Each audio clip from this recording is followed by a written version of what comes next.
job. I'm chairman of the Charter Review Committee. Welcome. Uh, Today is April 12th, 2022. It's a little after 1:30, and we're in the Robert Bob Crow boardroom. At this point in time, we have Ms. Hanneman who's going to call in, and I would note for the record that member Kimberly Fegan is not present. All of the members are present. So at this point, would we call the roll, please? Chair Staub, Present. Vice Chair Hoffman, Member Fegan, Member Hanneman, Member Hart, Member Wilkie McCullough, Member Weiss. A quorum's present.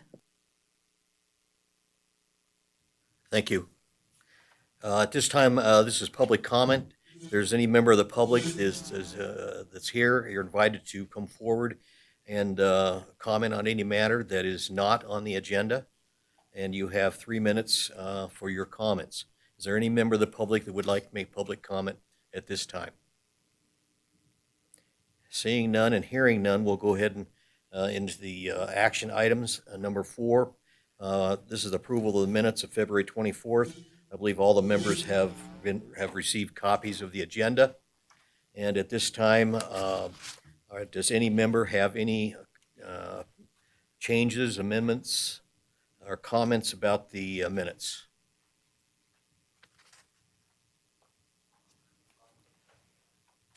No, for the record that Ms. Hanneman is present by telephone. Welcome, Ms. Hanneman. Is there any? I didn't see anybody have any questions, so I was going to do a motion. If there are no questions, then I'll entertain a motion to approve the minutes of February 24, 2022. I move we accept the minutes as presented in our packet for February 24th. First by Ms. Wilkie, I'll second. second by Mr. Weiss. Any comments on the motion? All those in favor, please say aye. Aye. Aye. Opposed? Aye. Members, or I should say, the minutes are approved. Item agenda 5A, discussion and possible action regarding a recommendation to the Board of Supervisors to amend Section 1060, subsection 3 of the Carson City Charter, remove the deadline for realignment of ward boundaries. Ms. Hicks? Thank you, Chairman. For the record, Stephanie Hicks, Deputy City Manager. I just wanted to take a minute to just kind of outline the items that are before you. So the first 4 items we're going to hear will be items that were recommended by staff, and we have some proposed language to review with the committee for those items. And then the following 5 are recommendations that recommendations we received from the public as a result of our public outreach. And so should the committee be interested in investigating those further, we would bring proposed language back to you at the next meeting. So for item 5A, subsection 1.060, paragraph 3 of the Carson City Charter stipulates that the Board of Supervisors shall realign ward boundaries on or before January 1st, preceding the next general election, after receipt of national decennial census data, or if the population of a ward has changed significantly in relation to other awards. This amendment seeks to remove the January 1st requirement, which does not exist anywhere else in statute, to give the Board of Supervisors more flexibility in the redistricting process. We do have the proposed language in your package, as well as up on the screen for discussion, and there's some other clarifying language that has been included as well. Thank you. Is there any members of the committee that have any questions regarding item 5A?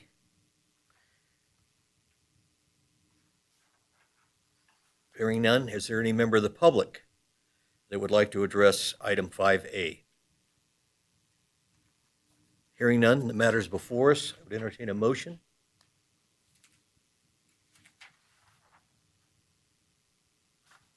It basically removes January 1st as the redistricting deadline. I Under- move for approval, Mr. Chairman. Have a motion by Mr. Weiss. Second? Second from I'll second it, Ronnie Hanneman. 2 seconds. Any comments on the motion? Just for clarification, so when they change the date, now that it's not January, they can't change the date in the election year before the candidate filing, right? They would have to have it done before that.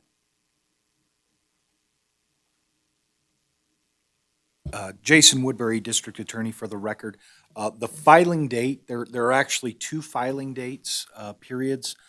There's a judicial filing period that currently is set in early January, and then there's a non-judicial candidate filing period that's set set by statute in March. Those, as I indicated, are set by statute, so in theory, they could be changed, but operating under the existing timeframes that we have in statute now, this would require, the proposed language would require that the ward realignment be completed not later than 30 days before the non-judicial candidate filing period. The judicial candidate filing period is not really of consequence for ward realignment because judicial candidates don't run by ward.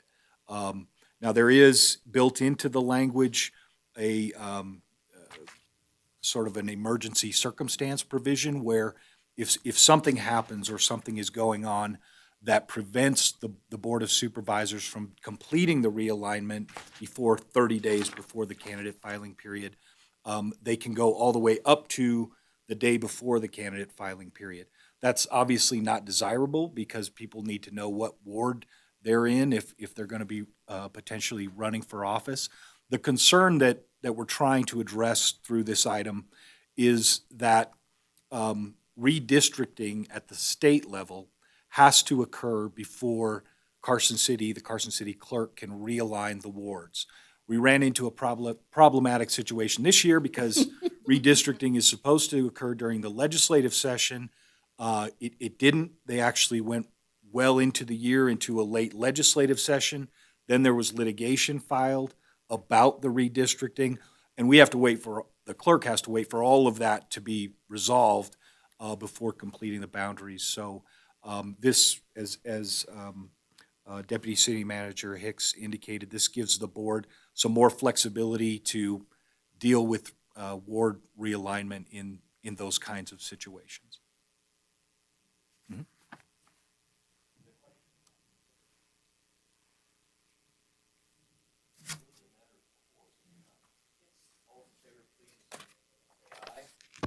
Aye.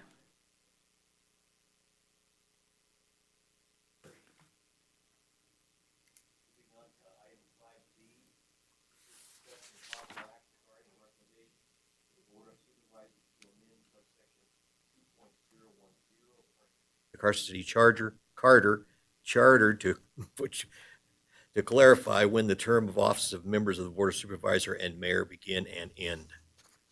Ms. Hicks? Thank you. For the record, Stephanie Hicks, Deputy City Manager. So the proposed amendment seeks to include detailed language to eliminate confusion about the start and end time for those terms of office of the supervisors and the mayor. The amendment will define the end term as being 11:59 p.m. on the day before the first Monday in January following a general election, and the beginning of a term as starting on the first Monday in January succeeding their election. And so we do have the proposed language within the packet as well as up on the screen for your review and consideration. Thank you. I have a question. Go ahead. Mr. Weiss. The last subparagraph, 4 subparagraph B, the elections for the offices are for 4 years. But the general elections occur every 2 years. It looks to me like after 2 years, they would expire, the way this is written.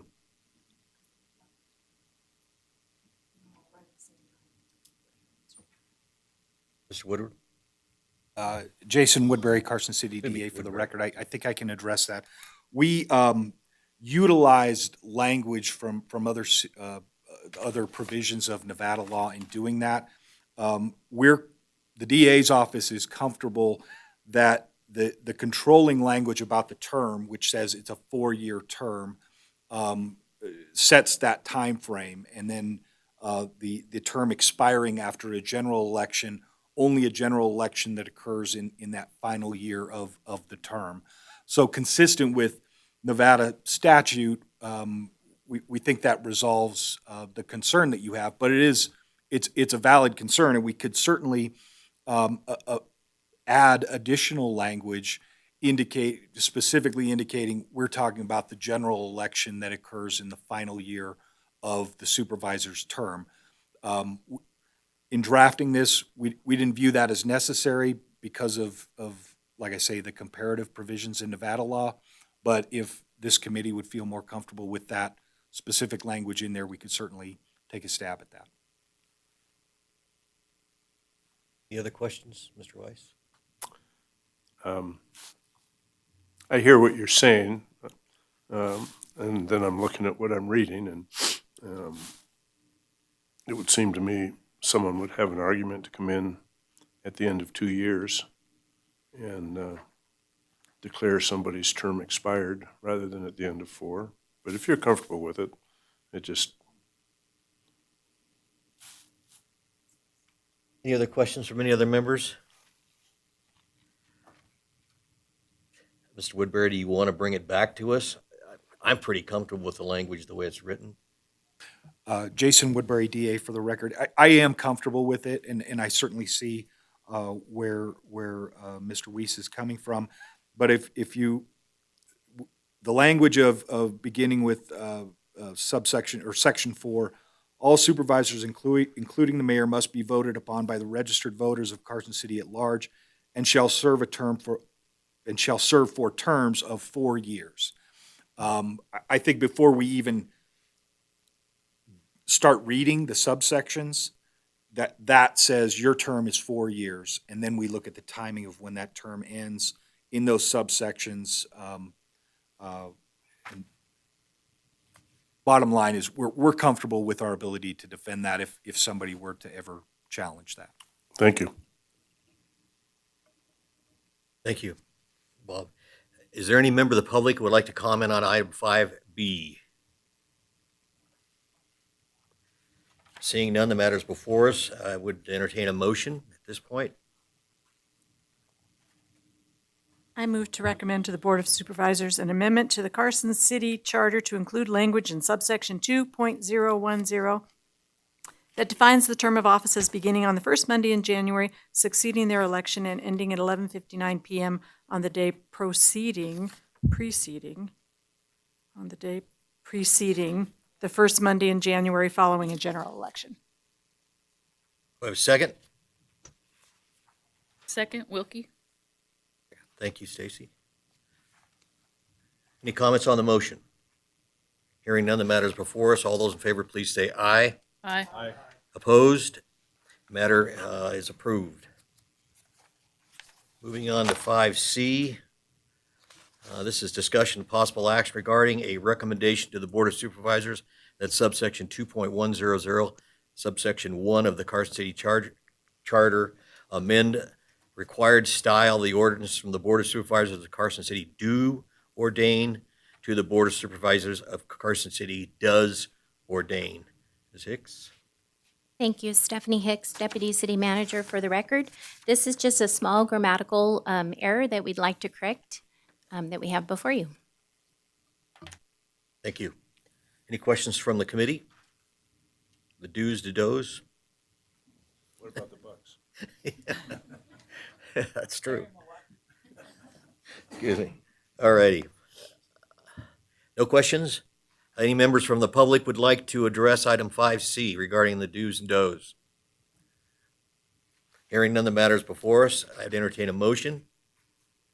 Mr. Chairman, I'd move to recommend to the Board of Supervisors an amendment to subsection 2.100, parent 1, to change the word do to does. Do I have a second? As a grammar nerd, I'll second it. Okay, thank you, Member Hoffman. The matter is before us. All those in favor, please say aye. Aye.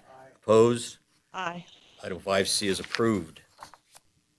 Going on to 5D, this is discussion and possible action regarding a recommendation to the Board of Supervisors to amend subsection 3.015 of the Carson City Charter to have the mayor pro tem assume the office of the mayor and establish the process of filling the vacancy left by the mayor pro tem in the event a vacancy in the office of mayor.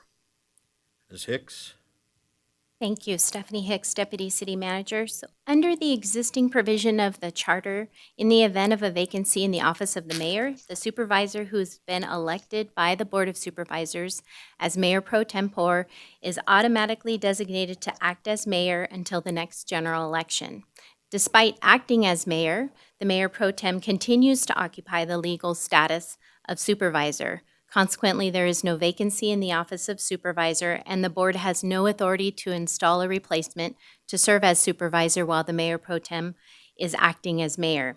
As a result, the board must operate with only 4 members until the office of mayor is filled at the next general election. This could be a period of up to 2 years.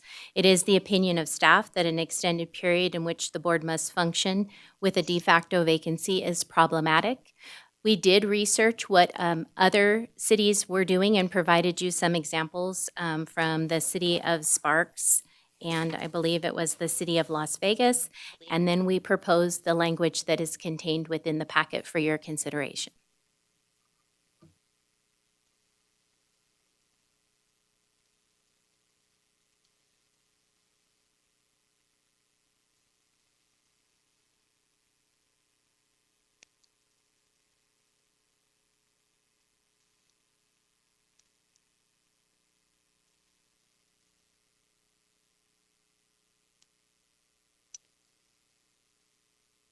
Reno, North Las Vegas, Mesquite, County, and Yerington would be for the governing body to actually fill the office of the mayor without waiting for the next election. So the mayor pro tem would not automatically become mayor. Is that correct, Mr. Woodbury? Carson City DA Jason Woodbury, for the record, that is exactly correct. Thank you. Is there any questions or comments from the committee members? I have one. Member Hoffman? I really appreciated all the research into the other cities that you provided for us to clarify what was happening here. And I would like to say that I am in favor of the one where the mayor pro tem becomes the mayor and then you appoint a supervisor, because supervisors appointing the mayor seems like a big reach to me. And when the supervisors elect the mayor pro tem, they elect that person with that in mind, that that's a possibility, and that person already has their faith, whatever. So that's the choice I would go for. Thank you. Thank you, Member Hoffman. Any other comments from the members? Could you clarify that for me just a little bit? What's different? As it exists now, the supervisors determine who the pro tem is. And your position is that, Something happened to the mayor. My position is that if okay, so am I correct? The supervisors elect the mayor pro tem from among them, right? Carson City At their DA first Jason meeting. Woodbury, that's correct. Yes. So since they already elected that person, knowing that if something happened to the mayor, that this person would become the mayor, it's like it's already been elected. But then just electing somebody from the public as mayor seems like a big reach to me. So if something happened to the mayor pro tem would become the mayor, and then the supervisors would pick somebody else to fill that supervisor seat. and how is that different from what we're reading here? No, it is what we're reading. Oh. They gave us 2 choices. I'm sorry, I Yes. misunderstood. Yes, so I'm for, Yes, I agree with you. I'm for that choice, yeah. The first recommendation is the Board of Supervisors elects the mayor pro tem. As a former member of that board, I will tell you that generally the mayor selects who he or she wants to be mayor pro tem, and then it's presented to the board for a vote. That's the way I am familiar with. So the mayor does have some influence in who he or she really wants to act in his or her place if the mayor's not available. So there is some, in my opinion, influence from the mayor in the first alternative. In the second, where they actually upon filling the vacancy, the board would have to elect a mayor. It's a little bit different than the way it's done here in Carson City now. So I think that's really the difference. Any questions or comments on my comments? Hearing none. Is there any member of the public who would like to address item 5D regarding the mayor pro tem and the mayor? Hearing none, the matters before us, I would entertain a motion from the committee. I move to recommend that the Board of Supervisors an amendment to the subsection 3.015 of the Carson City Charter to establish the process of filling the vacancy on the Board of Supervisors left by the Mayor Pro Tem in the event of a vacancy in the office of mayor. That motion was from Ms. Wilkie. I have a second? Hanneman, second. I have a second from Member Hoffman. Is there any comments on the motion? Actually, now I do have a comment. So did that motion specify which of those choices we're interested in? Just for clarification, so there was one redlined document of our existing charter where we proposed the language that I believe follows exactly what you had discussed. So Okay. that's what we would take forward to the board. All right, thank you. Thank you. I believe the matters before us. All those in favor, please say aye. Aye. Opposed? Aye. Item 5D is approved. Okay, we're going on to item 5E. This is discussion of possible action regarding a recommendation to the Board of Supervisors to amend subsection 1.060 of the Carson City Charter to create 2 new wards within Carson City, and an amendment to subsection 2.010 of the Carson City Charter to change the election of supervisors from at-large to being elected by registered voters within the ward that they represent. Ms. Hicks? Thank you. Stephanie Hicks, Deputy City Manager. I don't have anything to add to the background, other than if the committee chooses, we could bring back some language that supports this proposal at the next meeting. Thank you. Well, I probably think that we need some more information because recommending 2 additional supervisors is not what I consider to be just a passing type of action. If we believe that the 4 supervisors that we currently have are not adequately representing our population, then I could see potentially we consider this option.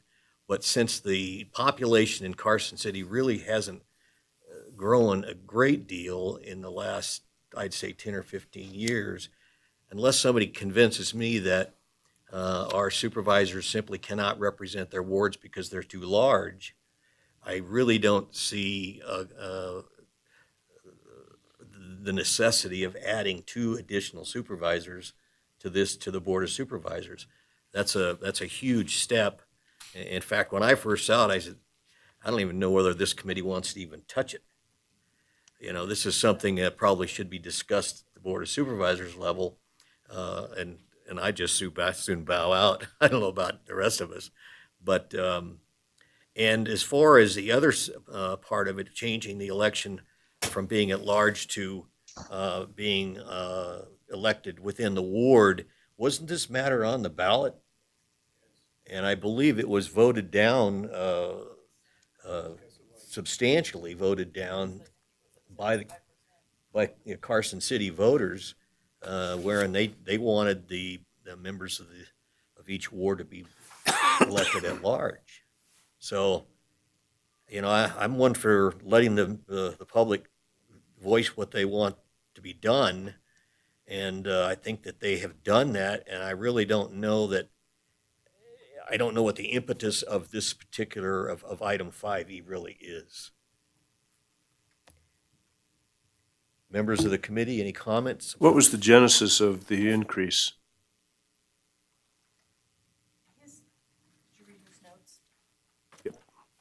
Thank you. For the record, Stephanie Hicks, Deputy City Manager. We did provide as late material the exact submittals from the public, so there was an indication of an increase in population, but we don't have any further information than what was submitted.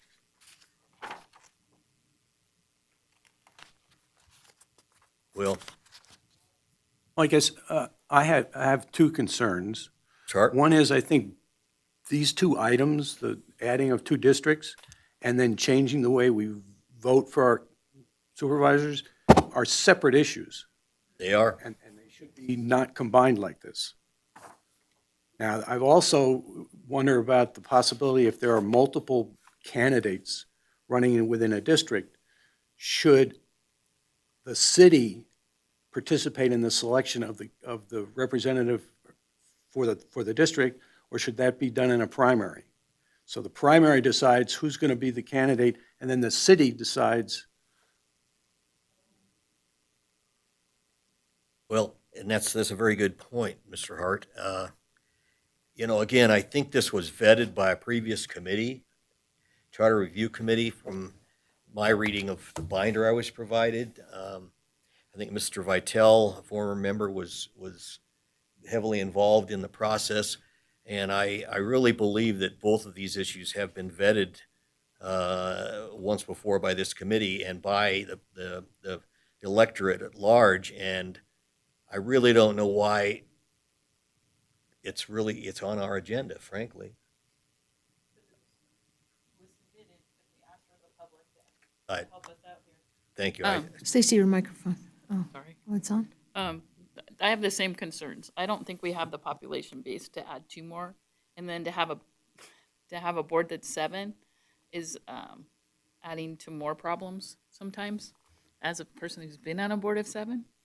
And the election, we already took it to the voters, and the voters said, no, they don't want us to come from one ward. We're small enough where we can say a say in all of our elected officials, so I don't think that we need to move this any farther than it already is. Mr. Chairman, I probably wasn't Mr. Weiss? clear in my question earlier. Is this before us just because somebody requested it, this Richard? I don't see the name right Stephanie now. Hicks, for the record. Yes, that's Yeah, correct. This was one of the public recommendations. Arguably?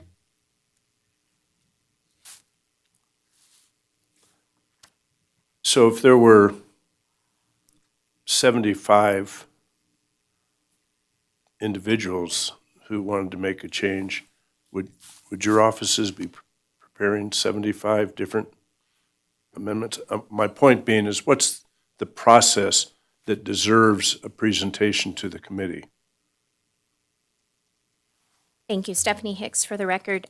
I think, if it's within the purview of this committee and has to do with the charter and could be a consideration, then that was our intent, was to bring it forward to you. Fortunately, in years past, we haven't even received as many as we have, so we did bring them all forward to you for your consideration. We didn't take it any farther or draft any language because we wanted to get the committee's input before we would take the next step. So I guess the point I would like to make would be, would it make sense in the future when somebody petitions for a change like this, that it be presented to us by your staff? Do we want to pursue it or not, rather than have you go to the trouble of preparing all the documentation in what appears like something that's going to be shot down for a variety of reasons? In other words, it seems to me it would have made sense to just say, would you like a resolution or a proposal that would both make the elections at large and also to increase the number of supervisors?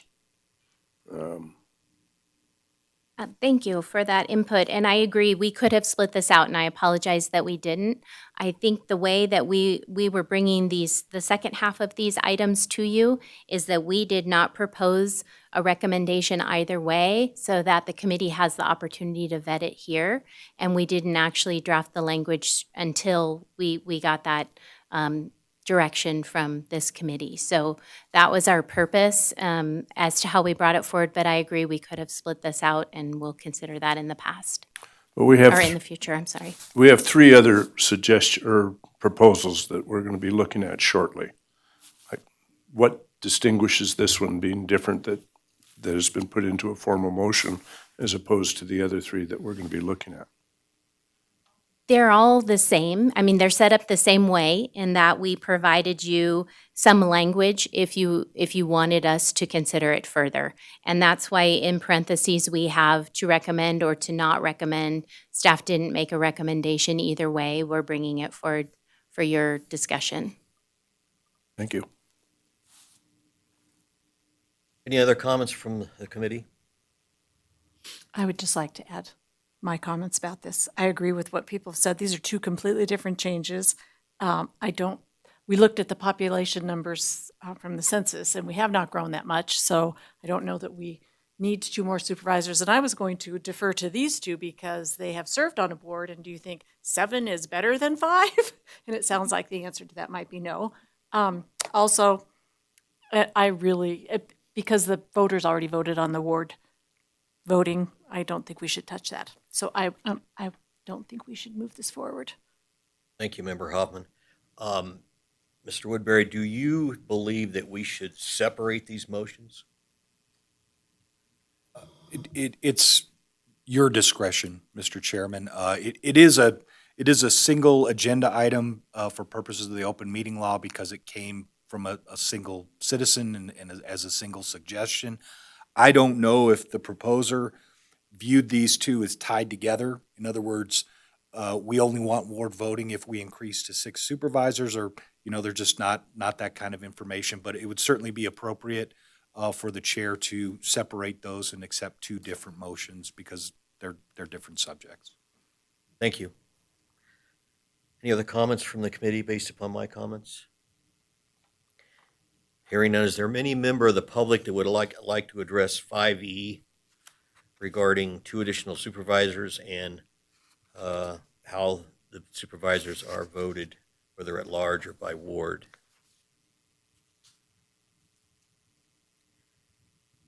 Hearing none, the matter is before us. Members of the committee, I would recommend that we separate these into 2 motions. That will make it absolutely clear that the committee has addressed both of the issues separately. I believe that having 2 additional wards and how they're voted for are 2 completely separate issues, as Member Hart pointed out. And so the matter is before us, so I would entertain a motion regarding the creation of 2 additional wards in Carson City first. I'll make that motion. I move to not recommend to the Board of Supervisors an amendment to subsection 1.060, I don't know which one that is, of the Carson City Charter to create 2 new wards. Do I have a second Second. from Member Hart? Any comments on the motion? Hearing none, the matter is before us. Would all those in favor please say aye? Aye. Aye. Opposed? Hearing none. The issue regarding 2 new wards is not recommended by this committee. I would now entertain a motion regarding how the Board of Supervisors are elected in Carson City. Just for clarification, that would be using the 2.010 article? Okay. That's I move correct. not to recommend to the Board of Supervisors an amendment to subsection 2.010 of the Carson City Charter that would require that members of the Board of Supervisors be elected by registered voters within boundaries of the ward they represent. Thank you. I have a motion. Do I have a second? Second. Second from Member Hart. Any comments on the motion? Hearing none, the matter is before us. All those in favor, please say aye. Aye. Opposed? The recommendation regarding how the Board of Supervisors are elected is denied to this board. Moving on to item 5F, this is discussion of possible action regarding a recommendation to the Board of Supervisors to amend subsection 2.090, subsection 1 of the Carson City Charter to replace "not repugnant to the Constitution" with "not in conflict with the Constitution." Ms. Hicks? Thank you. Stephanie Hicks, Deputy City Manager. This item was submitted by Adele Basham. Ms. Basham stated that she believes that the use of the word repugnant in the Carson City Charter is vague and subjective. Ms. Basham suggested that the section be amended to read "not in conflict with the Constitution" or similar language. Similar to the previous item, should the committee choose us to consider this item further, then we could bring language back to the committee for review. Well, I guess in this one, it's probably could be an easy change to make on the record, but we do not have proposed language at this point. Thank you. Any comments from the committee? I'd like to ask Mr. Woodbury's opinion. Thank you. Carson City DA Jason Woodbury for the record. There is nothing legally unsound with the suggestion that the committee could recommend changing repugnant with to in conflict with. I will just advise the committee that as used in this context, the word repugnant is a term of art, a legal term of art, that has perhaps some significance beyond the term "in conflict with." So repugnant doesn't mean, in this context, what you might customarily think of when you hear that word. Black's Law Dictionary actually defines repugnant as inconsistent or irreconcilable with, contrary or contradictory to. I would add that there's some historical significance to the choice of that term, repugnant. The first case we all read in law school is Marbury versus Madison, and the language in that is a quote from it is, "A law repugnant to the Constitution is void." So that's sort of the background of that language, and it's not necessarily a distinction without a difference. I mean, in most cases, repugnant to or in conflict with are going to mean the same thing. But I think repugnant captures maybe a little bit more than the term "in conflict with." The best way to explain that might be an example. If Congress were to pass a law saying it's a crime to criticize President Biden, that would clearly be in conflict with the Constitution, First Amendment, because you can take provision A, you can take provision B and say they're in conflict. They're saying two different things. But, and I'm making this one up, if the Carson City Board of Supervisors were to pass an ordinance saying the operation of an autonomous vehicle or a self-driving vehicle on I-580 in Carson City is illegal, you might not find necessarily anything in Nevada law that said that you can't do that. You might not find that direct conflict between provision A and provision B.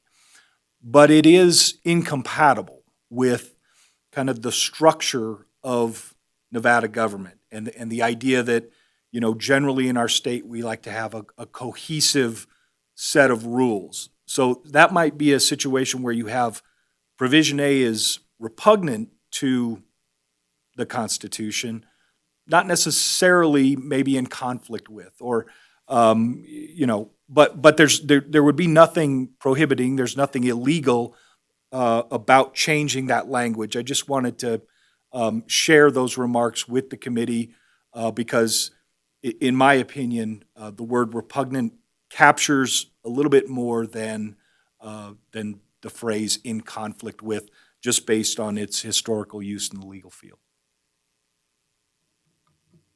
Thank you, Mr. Woodbury. Any other comments from the committee? I have a comment.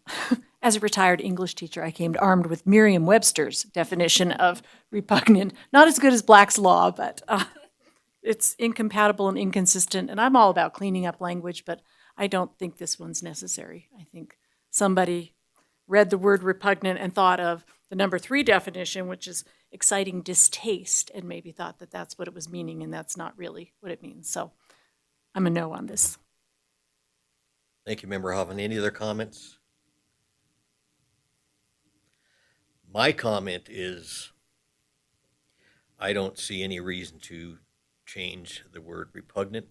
I think it has historical significance back to the founding fathers, and as Mr. Woodbury paints it, has stated, has been interpreted by our Supreme Court as being appropriate. So I don't see that there's any reason to make the change that is requested by Ms. Basham, but I do appreciate her bringing this forward to us.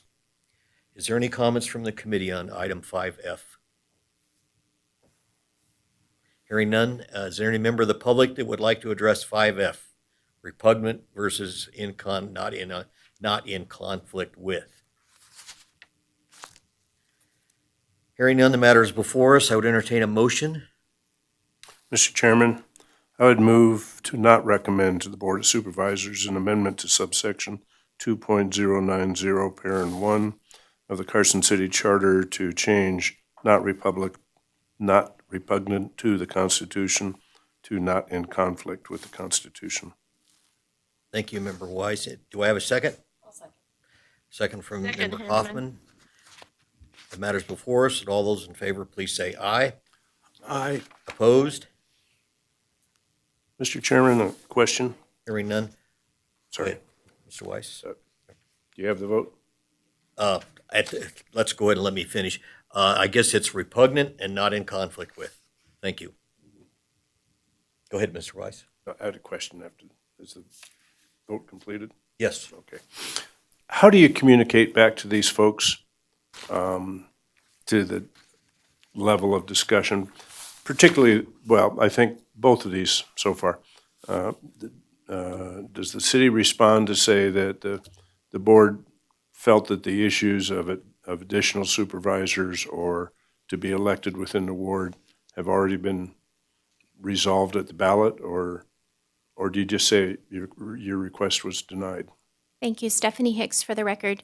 We will reach back out to each of the members of the public that submitted. They were invited to the meeting today, but unfortunately we didn't get a response from any of them based on the contact information that they provided. So we will reach back out. We'll be glad to have a conversation with them and also let them know that the meeting itself is recorded if they wanted to view and see the discussion. Thank you. Thank you, Member Weiss. Going on to item 5G. This was a matter submitted by Edward, I think it's Choklik. Thank you, Mr. Choklik, for your suggestion. This is discussion and possible action regarding a recommendation to the Board of Supervisors to amend the Carson City Charter to require the Board of Supervisors to adopt an ordinance to assess an annual vehicle fee. Ms. Hicks. Thank you. For the record, Stephanie Hicks. Yes, the suggestion was that Carson City adopt a new ordinance that all vehicles owned by Carson City residents be assessed an annual registration fee to provide a new revenue stream for roads and street capital projects and for ongoing maintenance. The suggestion was the fee can be structured by vehicle class or by vehicle gross weight categories. Just for some background for the committee, this is actually something that the city's been looking into. We have a project ongoing right now to look at different ways to increase revenue streams for our local road funding because it's a very difficult issue. And in fact, the state has also put together the Nevada Sustainable Funding Advisory Working Group. So it is something that is evaluating vehicle license fees. Unfortunately, the fees are described in NRS 482.480, and there's not a lot of enabling legislation that would allow a local government to impose the fee. So we could certainly look into it further, but our transportation staff has provided me that background for your information. Thank you, Ms. Hicks. So are you saying that we may not be able to even, or I should say, the city may not be able to even pass an annual vehicle registration fee without legislative change? Correct. There would be further legislative changes that would be needed. Well, I'd just soon let them handle it. I guess I have a question. Why is there no fiscal impact? Because you're going to collect a fee, there has to be a fiscal impact. In this instance, we're looking at the recommendation to the Board of Supervisors, so we haven't calculated that for these particular items. The recommendation to the board and what we would do as far as changing this, we wouldn't consider that to be a fiscal impact. If we were to initiate a change and go forward with the legislation, then there potentially could be a fiscal impact. Thank you. Mr. Chairman, Member Weiss? it just seems to me that this would be setting a real bad precedent, even if we like the idea. Why is this committee recommending Board of Supervisors to adopt ordinances and that the Board of Supervisors can do on their own? And in fact, that's their job. And it seems to me a request like this doesn't belong in the charter or anything similar. And this kind of gets back to what I was getting at earlier. If these things really aren't appropriate to the committee, and rather than have you do all this work, is there a way you could just make a presentation that we have a request, but this isn't appropriate, or this isn't even allowable under statute, rather than to go to the trouble to prepare the report? Thank you. Stephanie Hicks for the record. Again, appreciate your comments. I think maybe perhaps that's something we could look at a little closer in either in the bylaws or how we set up the process to bring items forward. But currently, and historically, we've brought each of the items forward to the committee for review. Certainly would be open to refining that, but I think perhaps we want to make sure that any public input gets this day to be heard, unless we were in some situation where we had so many we couldn't bring forward that we needed to narrow it down. And so again, we could look at that in our bylaws and how we do that in the future. And I agree that everything should be heard. You shouldn't be put through the ropes to go to this work if it's not appropriate for the committee. And so it seems to me a verbal presentation at the beginning, asking the committee, if you want to pursue it, we'll pursue it.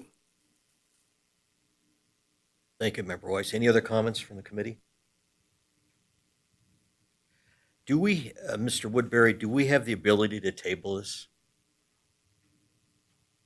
Yes, you do. Thank you.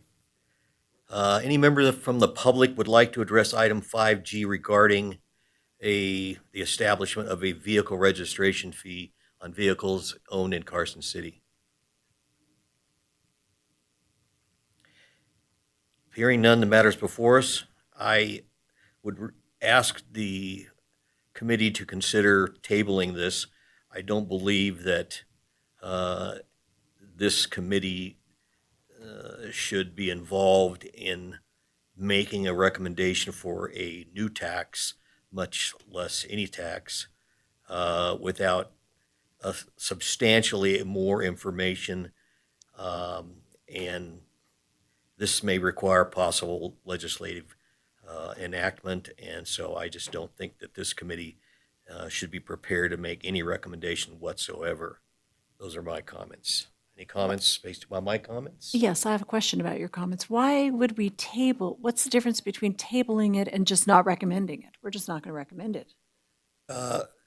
Because as you said earlier, this is really in somebody else's wheelhouse. There you go, thank you. The legislature or Well, I believe if we table it, we're not making a recommendation in any regard. If we do not recommend it, then this committee's taking a position regarding this issue. And I think that the safest and best plan of action or point of action should be that this committee simply not take the matter up at all. I think that's the most appropriate way to handle it. I'm certainly not going to go on the side of either recommending a new tax or not recommending a new tax, but tabling it is my recommendation to this committee. Mr. Chairman, Vice. my problem with tabling is then it's here, and it stays here, and it's always alive. I would like maybe to see a recommendation that's crafted that this request is denied because it's inappropriate for this committee. Not that do we have to forward everything to the Board of Supervisors? If we have legal direction that it's not appropriate, why don't we just deny the request? Jason Woodbury, DA, for the record. I would have to defer to Ms. Hicks on the plan of how things will be presented to the Board of Supervisors. My assumption is that both recommendations and non-recommendations will be provided to the Board of Supervisors just to close the loop and say, we got this input from the public. The Charter Review Committee is not recommending this for potential amendment, just so they have that information. But I think that answers your question. I think the Board of Supervisors would be aware of it. To get it off the table, we need a motion.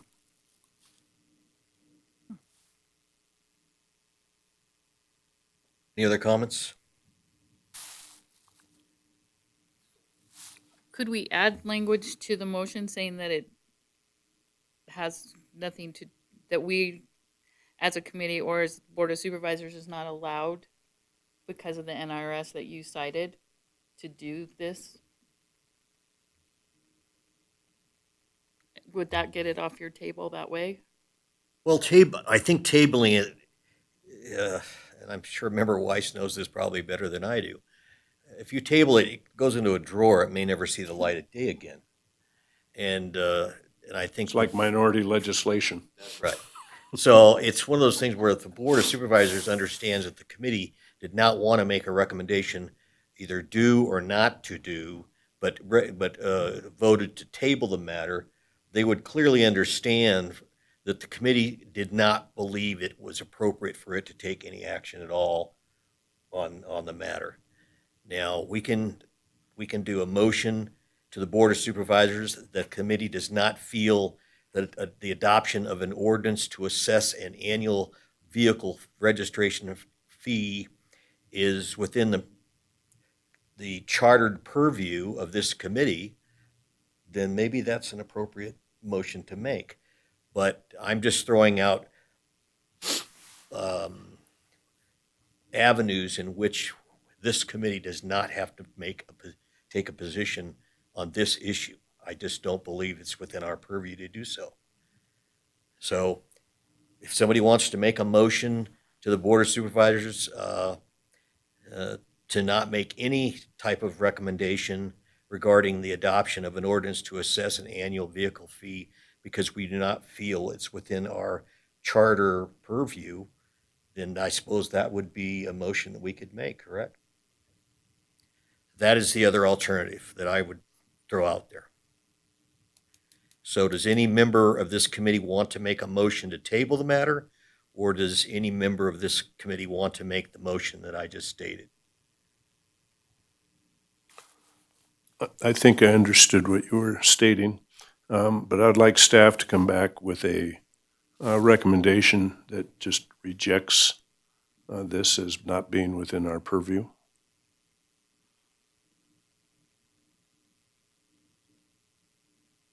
Can't we- Whatever language you deem appropriate. I mean, we can Can't we cite do that the, with the motion anyway? So we don't have to send it back to staff, Bob. We could make that motion that the chairman made, that it's not in our preview, and that's fine with me. and then we don't have to go back and forth and waste staff's time. Okay, can I give this a shot? Yep, go. Oh, Okay, and correct me if I'm wrong. I move that this committee not make a recommendation for or against this motion due to the fact that it is not within the purview of this committee. I'll Have a- second. Second from Ms. Wilkie. Is any comments on the motion? Hearing none, the matter is before us. All those in favor, please say aye. Aye. Aye. Opposed? Motion Good job. carries. Thank you. Good, that was a good discussion, yeah. Thank you. All right, going on to item 5H. This was again submitted by Adele Basham, and thank you for the submittal. This is discussion and possible action regarding a recommendation to the Board of Supervisors to amend subsection 2.110, section 3 of the Carson City Charter to require that emergency ordinances expire 30 days after adoption. Ms. Hicks? Thank you. Stephanie Hicks for the record. Ms. Basham stated that an emergency ordinance should be applicable for a limited time, perhaps 30 days, before it's required to go through the regular process of ordinance adoption, including any opportunity for input. Thank you. Any questions from the committee? Would that allow for if the board chose to do so, to extend it again beyond 30 days for another 30 days? Or would it automatically have to go through the process of an ordinance? Jason Woodbury, Carson City DA for the record. Either or. I mean, it would depend if this committee had an appetite to move forward with this concept, but wanted to provide us direction. We think that the supervisors get 30 days and they should be able to extend that. We could write it up that way, or we could write it out as it just expires after 30 days and you can't extend it in that way. So you would have that option. And currently, is there a time limit to an emergency?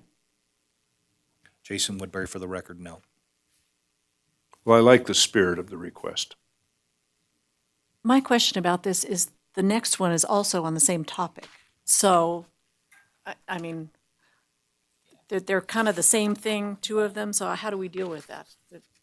Well, let's go ahead and deal with it the way it's been agendized, Okay. as separate items, and I think that would be the expeditious way to handle it. Thank you. Member Hoffman. Any other comments regarding this amendment to subsection 2.110, section 3, regarding a time limit on an emergency ordinance of 30 days? Mr. Chairman? Member Hart. I think it depends on what the ordinance is for, what the emergency is. Maybe there's an emergency, we need an ordinance, and it's for 60 days. So that ordinance should have a time limit when it's recommended that it be made. It could be 30 days, it could be 60 days. Good What point. about a not to exceed? Jason Woodbury, that would be an option.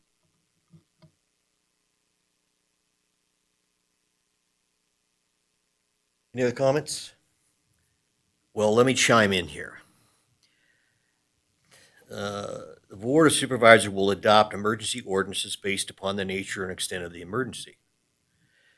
If you take COVID, I don't want to bring up COVID, but if you take COVID, this was a pandemic that could have created a situation where, well, it did create situations where emergency ordinances were adopted by the board. So the ordinances generally would remain in effect, in my opinion, so long as the emergency exists. And that may be more than 30 days. Now, I don't have a problem with as Member Weiss points out, the spirit of what Ms. Basham has brought forward. But you're asking the board to continue reviewing an emergency ordinance every 30 days to determine whether it's going to continue or not.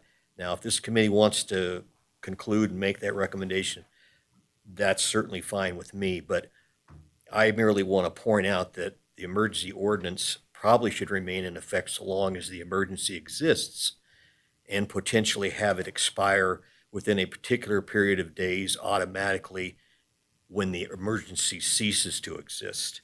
Now, that's merely a suggestion of alternative language and would not require a board to have to continue reviewing the emergency ordinances every 30 days. Those are my comments.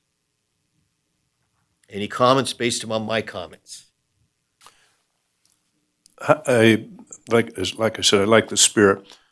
Could this be redrafted so that the board would have to review any emergency every 90 days, or at least every 90 days?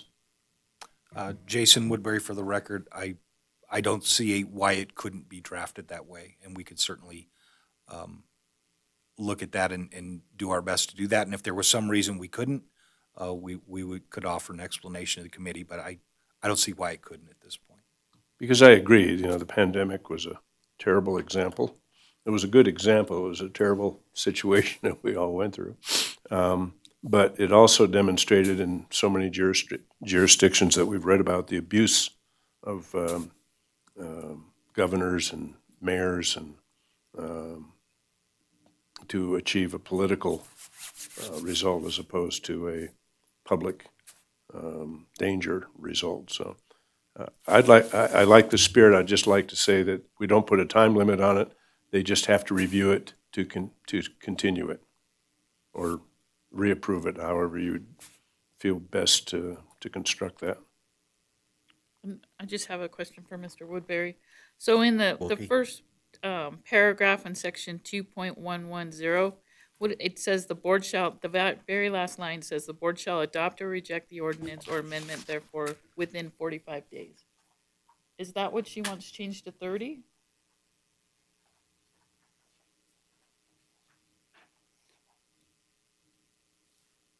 Or it's just because it's talking about publication of the proposed ordinance? Is that an emergency ordinance? Mm-hmm.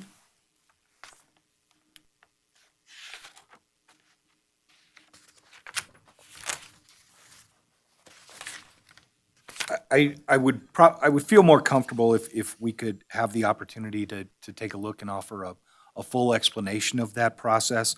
It is my understanding that that particular language addresses ordinary ordinances, normal ordinances, and emergency ordinances are addressed in subsection 3, which basically go into effect upon passage. But I'd be happy to offer a. No, that's fine. I just needed clarification. I didn't know that realized that was just ordinance and not the emergency ordinance. So, thank you. I have a question about the process. So if we pass this in some form, when it goes to the Board of Supervisors, they can change it even more, right? Or is the language that we might adopt on this 90 days, or when they go to work on this and approve it, they can change it, edit it? Jason Woodbury, for the record, there's actually a joint meeting at the conclusion in July between this committee and the Board of Supervisors. So typically, the final language is hammered out in that joint meeting, and there's a consensus about what's recommended ultimately. I don't know what happens if there's a situation where this committee and the board can't agree on what ought to move forward.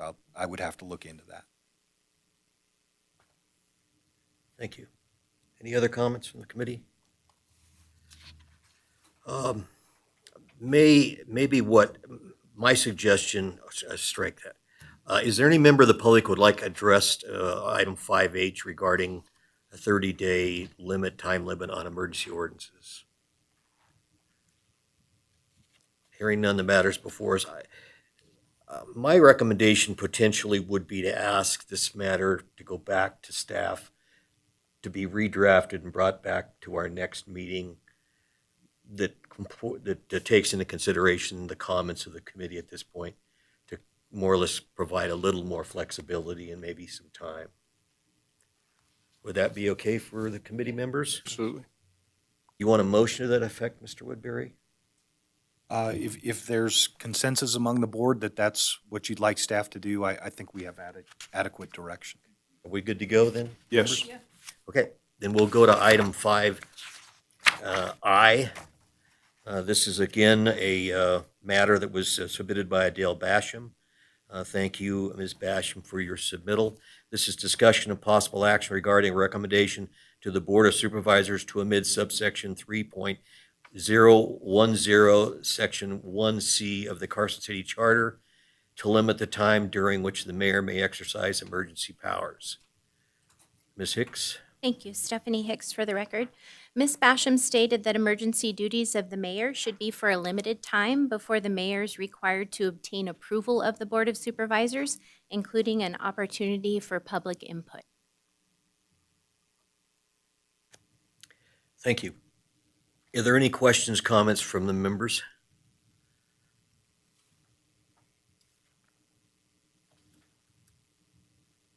I feel like this is the same as the one we just did, and so if we're referring that back to staff for clearer language, I think we should do the same with this one. Thank you, Member Hoffman. Does the committee have any objections to consider this further, or does the committee satisfied in Member Hoffman's request that it be submitted back to staff for further clarification? Sure. Mr. Woodbury, can these just be combined when you respond? Is there any requirement that they be addressed separately? I think they'll have to be agendized as separate items simply because we're talking about an emergency ordinance on the one hand and the mayor's emergency powers on the other hand. There would be nothing prohibiting the chair from combining them, the agenda items for discussion purposes. But I think we'll have to agendize them separately. And I guess my question actually was, can you provide a recommendation that we could forward to the Board of Supervisors that would address both items in one motion or one action? I will try to fashion it in that way. I'm not sure. I agree to refer it back to staff. And thank you, Member Weiss. And I would again ask staff to give us a little bit of information or language regarding the duration. They're talking about duration of time. And I think we have to, if we're talking about duration of time, we have to talk about, at least consider the fact whether the emergency actually continues to exist or whether it has subsided, like, the mask wearing thing. So, thank you. And there is one last item, 5J. Mr. Chairman, I'm sorry, if you could just take public comment on that Oh, I'm sorry. previous item. Thought I did. Is there any member of the public would like to make comment on item 5I regarding a limit on the duration of time the mayor may exercise emergency powers? I hear no public comment. Thank you, Mr. Woodbury. Thought I said that. Okay, 5J, discussion and possible action regarding future agenda items and meeting dates and possible direction to staff on the same. Does any member of the committee have any comments on this particular matter?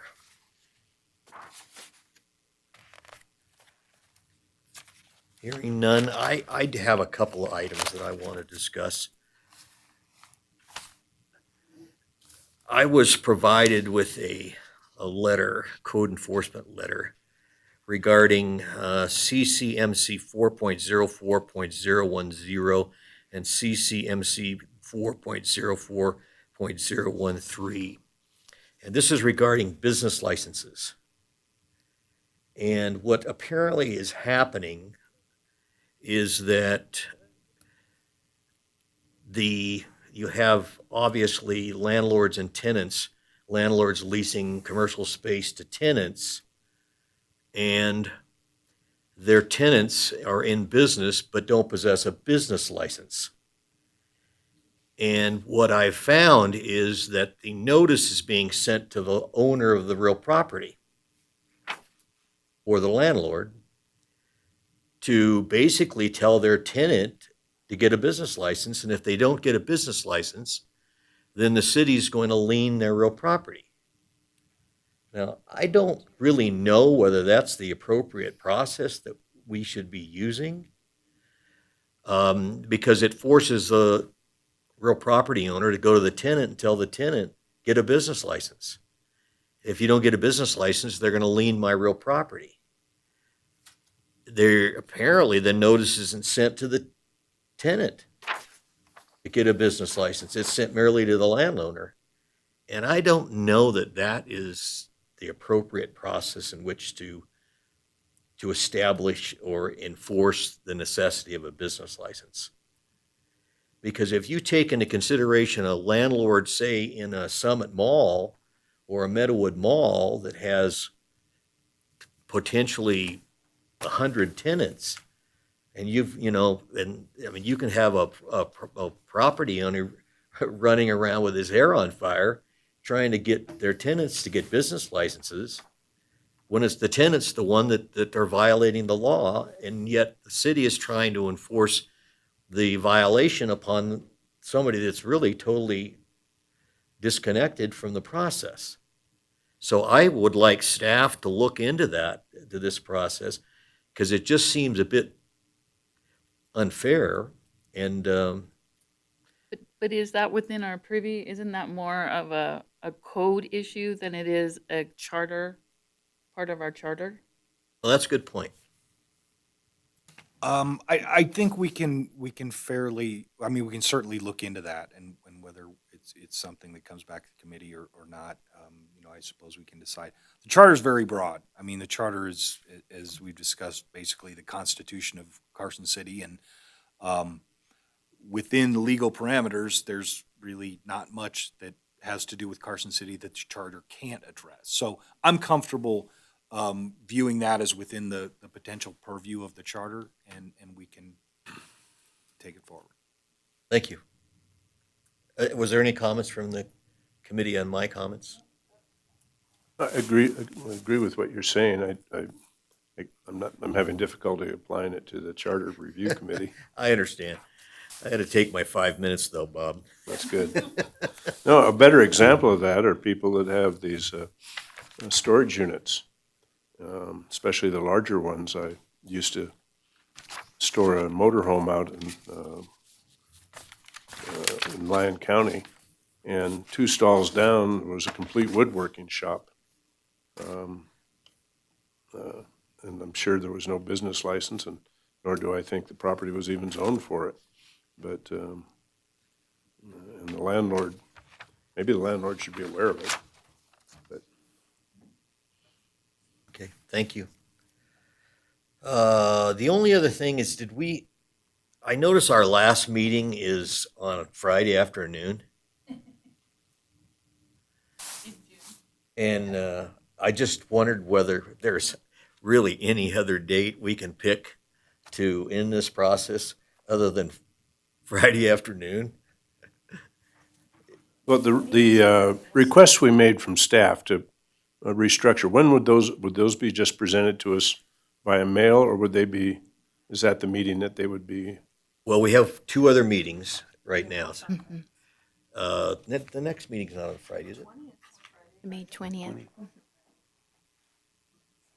Well, I'm glad you brought that up, Rob, because is there any way we can find anything to do other than this on Friday afternoon?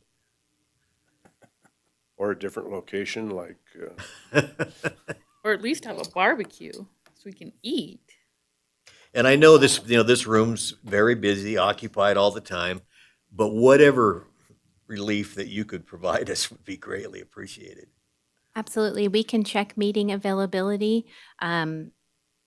If we leave that tentatively and we need to reschedule to a different date, if we reach out to you, is that Sure. is that acceptable, Jason, or do we need to decide that date before we leave today?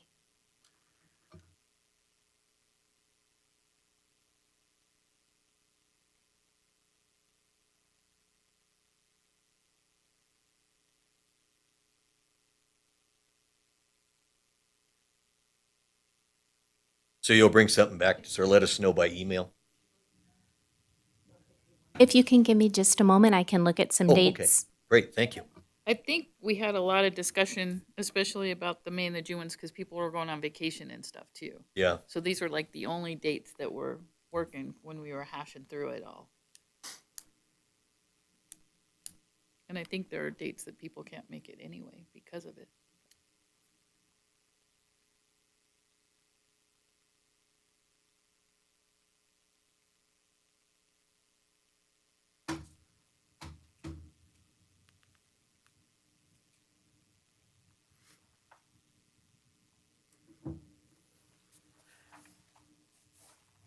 I'm gonna throw some dates out that I show as available, but I will have to confirm them. But we may be able to do something on the 26th of May, which is a Thursday, if that is a better, It's the Thursday before Memorial Day. okay. We could do, it looks like the 18th, which is a little earlier, but that shouldn't be of issue. The 18th of May, or possibly the 17th, look like those are available. Fine with me.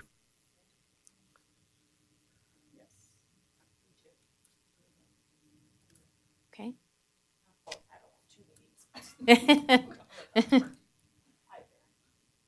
And this would be the meeting that's on the 20th that we're rescheduling, right? Right, this would be in place of the 20th. Yeah, that's fine with me. Any other members? Which date was that? 17th or 18th of May. 17th would be best for me. And the 18th would be best for me, but you can flip a coin. And is there a preference for morning or afternoon? No. So why don't we keep it to 1:30 on the 17th?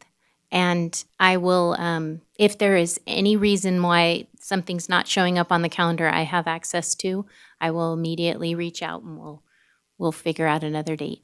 Fine. Great, perfect, thank you.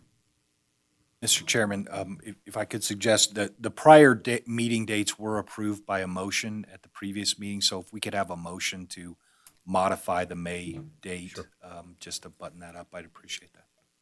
And Could I get a motion for the committee to move the May 20th meeting of this committee Rather to you attend than me anyway. May 17th at 1:30?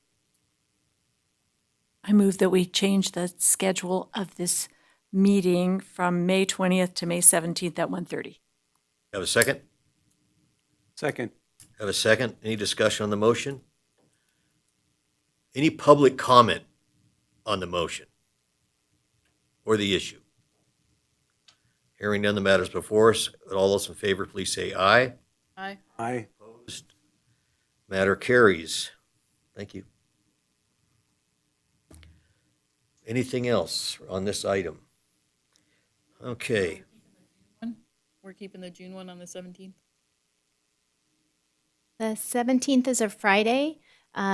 We do have some availability for the 20th or the 21st, which would be a Monday or a Tuesday if you wanted to modify the June date. I'm good either of those days, Which dates again, please? 20th and Or 21st of June. 21st. 21st are probably better.